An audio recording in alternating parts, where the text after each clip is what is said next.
Une fois de plus, Jean-Paul Sartre s'est magistralement trompé. Parmi toutes les stupidités historiques qu'il a proférées, il avait indiqué « l'enfer, c'est les autres ». En fait, l'enfer, c'est la ville. Mais comme la ville est fréquentée par les autres, finalement, le Sartre a eu un petit peu raison. L'enfer, c'est un peu les autres. Bon, si vous n'arrivez pas à me suivre, ce qui est possible, car j'ai du mal à me suivre moi-même, téléphonez tout de suite à TV Liberté et je recommence ma chronique. Alors, pourquoi la ville devient-elle un enfer ? Parce que, pour tout un chacun, l'agression devient générale, permanente, inévitable. Prenons un exemple précis. Je pars faire des courses avec mon petit cabas sous le bras. Je sors de mon immeuble et me fais frôler la moustache par une trottinette qui passe au ras de la porte de mon immeuble à la vitesse de la fusée Ariane. Heureusement, j'évite l'accident en me plaquant contre la dite porte.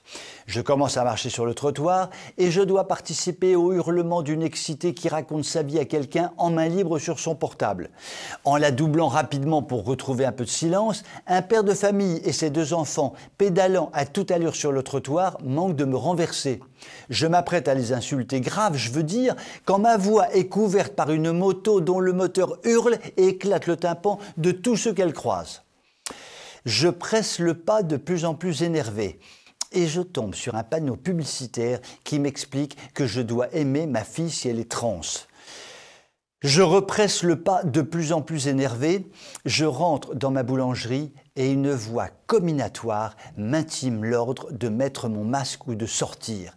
Et je me fais fusiller du regard par 3 clients masqués jusqu'aux cheveux qui me font comprendre par leur regard d'acier que j'ai évidemment intérêt à obtempérer.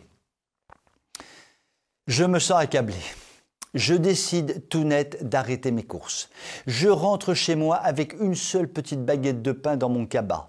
Je prends 2 Doliprane, je m'allonge sur mon lit avec une serviette mouillée sur le front et je me prends à rêver de la vie à la campagne, loin du bruit, de la fureur, de l'agressivité de la ville. En plus, imaginons que toute cette scène se soit passée à Paris. Cela aurait été 10 fois pire, sans compter les rats d'Hidalgo qui auraient sauté dans mon cabas pour dévorer ma petite baguette. La morale de cette histoire est simple.